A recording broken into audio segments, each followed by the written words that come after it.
Selamat berjumpa kembali pada mata kuliah Pendidikan Pancasila. Mari kita mulai hari ini dengan materi pertama. Selamat datang di kampus IPB tercinta. Hari ini, mari kita mulai pengajaran di IPB.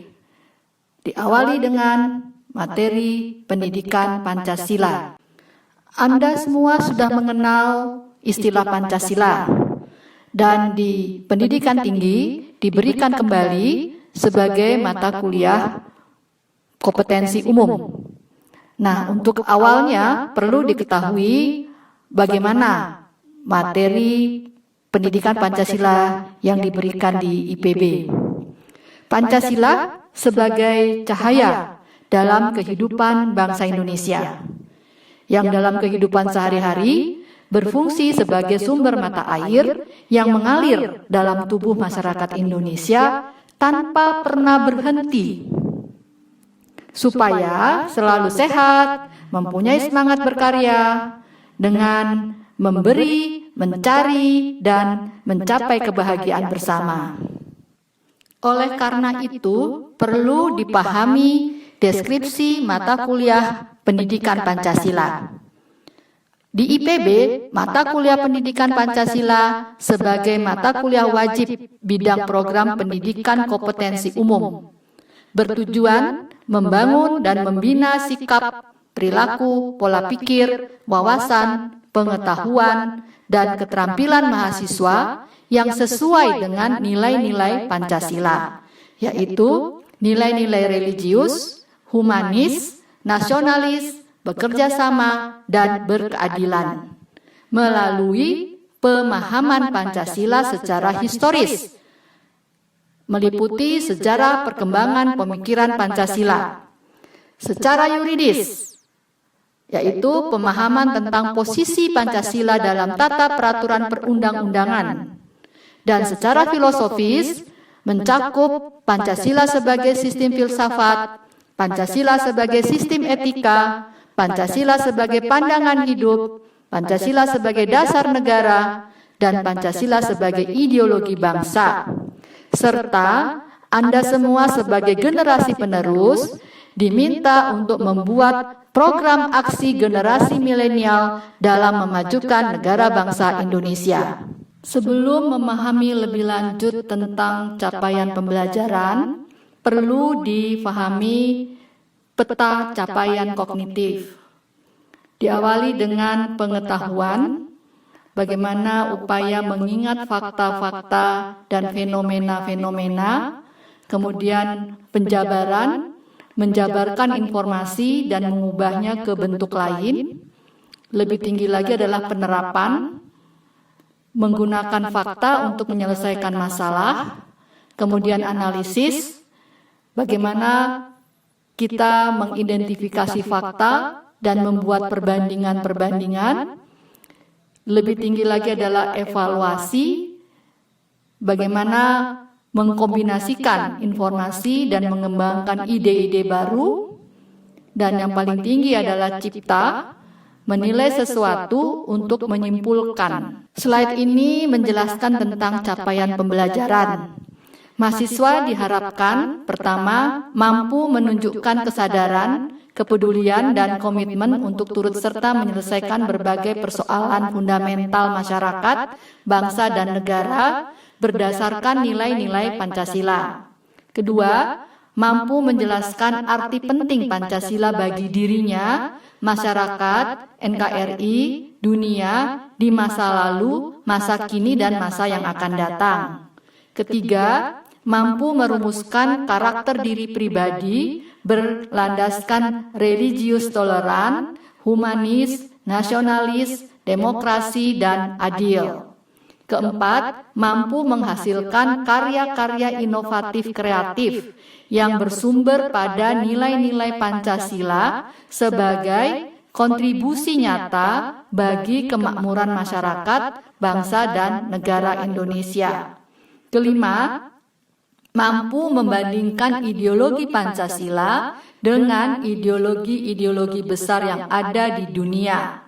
Keenam, mampu mengevaluasi kasus-kasus, dan persoalan yang dihadapi oleh bangsa Indonesia dalam perspektif Pancasila.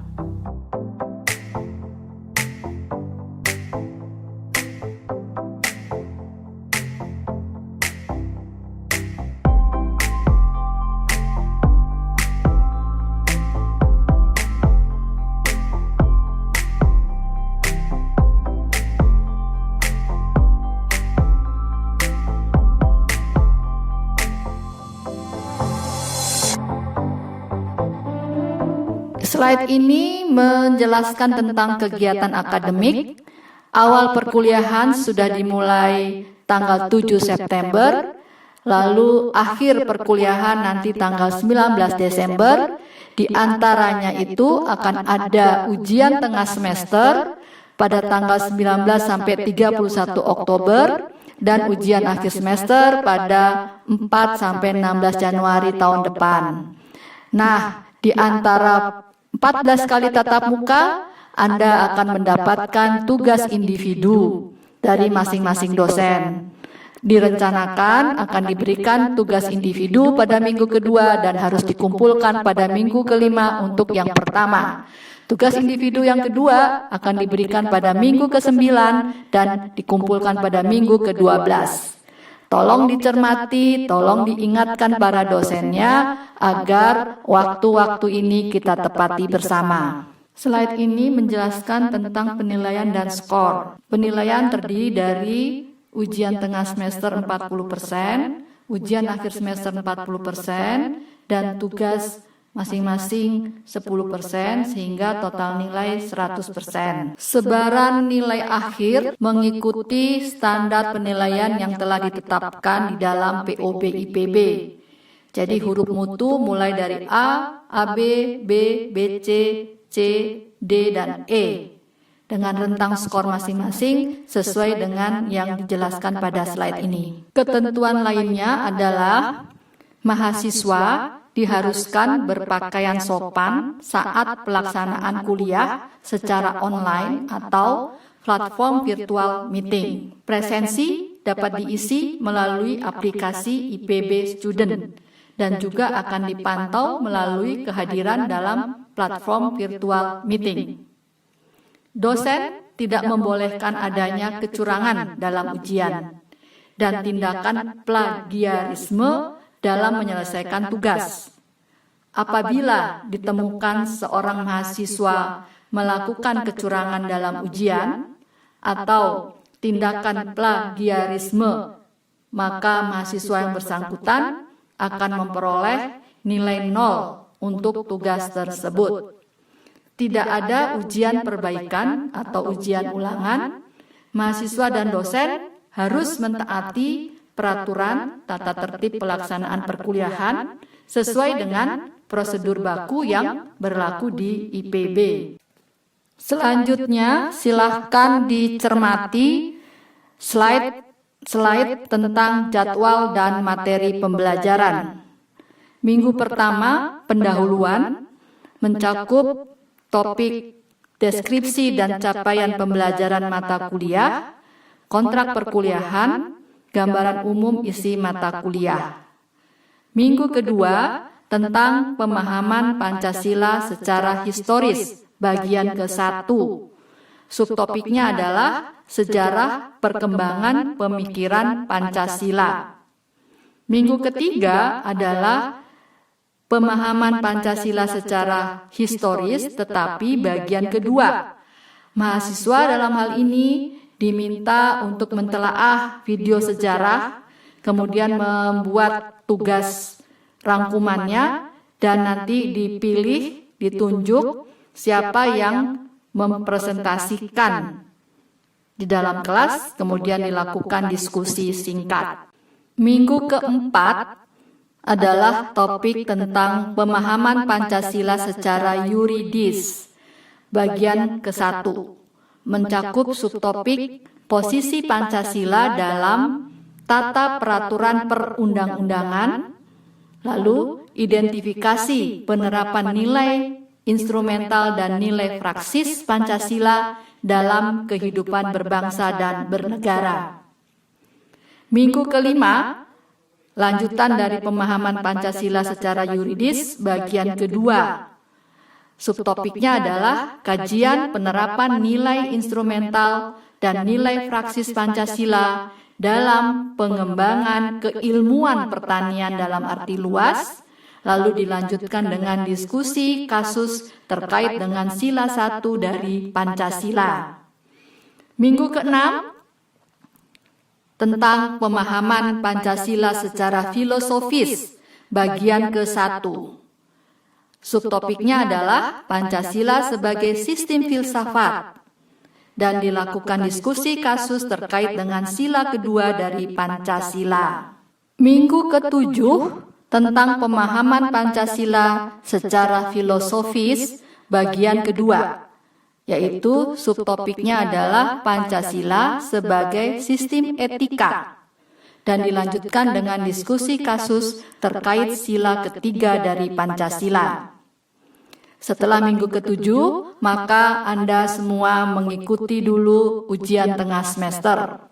Setelah ujian tengah semester selesai, baru dilanjutkan dengan minggu ke-8, tentang pemahaman Pancasila secara filosofis bagian ketiga. Topiknya dalam hal ini adalah Pancasila sebagai sistem pandangan hidup bangsa Indonesia, dan dilanjutkan dengan diskusi kasus terkait sila keempat Pancasila. Minggu ke-9 masih dilanjutkan tentang pemahaman Pancasila secara filosofis bagian keempat, dengan subtopiknya Pancasila sebagai sistem dasar negara, dan dilanjutkan dengan diskusi terkait dengan sila kelima dari Pancasila. Minggu ke-10 masih tentang pemahaman Pancasila secara filosofis bagian kelima. Subtopiknya adalah Pancasila sebagai ideologi bangsa Indonesia. Minggu ke-11 tentang pemahaman Pancasila secara filosofis bagian ke-6. Subtopiknya adalah ideologi Pancasila di tengah ideologi-ideologi besar dunia. Dan minggu ke-12, Pancasila dan potensi integrasi nasional, dengan pembahasan kasus-kasus yang terkait dengan sila ketiga Pancasila. Minggu ke-13, tentang pemahaman Pancasila sebagai paradigma pembangunan nasional. Subtopiknya adalah Pancasila sebagai paradigma pembangunan nasional di bidang politik, ekonomi, sosial budaya, pertahanan, dan keamanan. Minggu ke-14, sebagai perkuliahan terakhir, Anda para mahasiswa diminta untuk membuat program aksi generasi milenial dalam memajukan negara bangsa Indonesia. Hal ini terkait dengan bagaimana Anda mengaktualisasikan karakter Pancasila yang ada di dalam diri Anda menjadi berkontribusi di dalam pembangunan bangsa dan negara. Dan terakhir, diadakan ujian akhir semester. Untuk membantu pemahaman Anda dalam setiap materi, silahkan dibaca, dicari ya daftar bacaan yang tertera pada slide berikut. Ini hanya acuan, Anda boleh menambahkan yang lain. Dan di sini ada buku modul kuliah Pancasila, e-book yang diberikan secara gratis dari Dikti. Terakhir, renungan penutup. Tadi di awal sudah disampaikan bahwa Pancasila sebagai cahaya dalam kehidupan bangsa Indonesia yang dalam kehidupan sehari-hari berfungsi sebagai sumber mata air yang mengalir dalam tubuh masyarakat Indonesia tanpa pernah berhenti, supaya air itu sangat penting bagi tubuh, bagi kehidupan, sehingga supaya selalu sehat, mempunyai semangat berkarya, dan memberi, mencari, dan mencapai kebahagiaan bersama. Oleh karena itu, di dalam Pancasila, manusia Indonesia adalah manusia yang monopluralis. Apa maknanya? Pertama, manusiawi. Manusia itu mampu berpikir, bertindak, dan berperilaku sesuai dengan hakikatnya sebagai manusia yang membedakan dengan makhluk lain. Bersikap adil artinya proporsional, mengetahui batas-batas hak dan kewajibannya. Beradab artinya mampu mengembangkan potensi kemanusiaannya dalam wujud kebudayaan yang pada akhirnya melahirkan karya-karya yang luhur.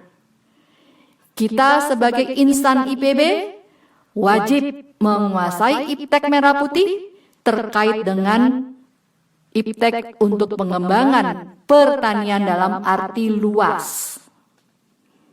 Oleh karena itu, terima kasih atas perhatian Anda semua. Aku Indonesia, aku Pancasilais. Setuju? Terima kasih.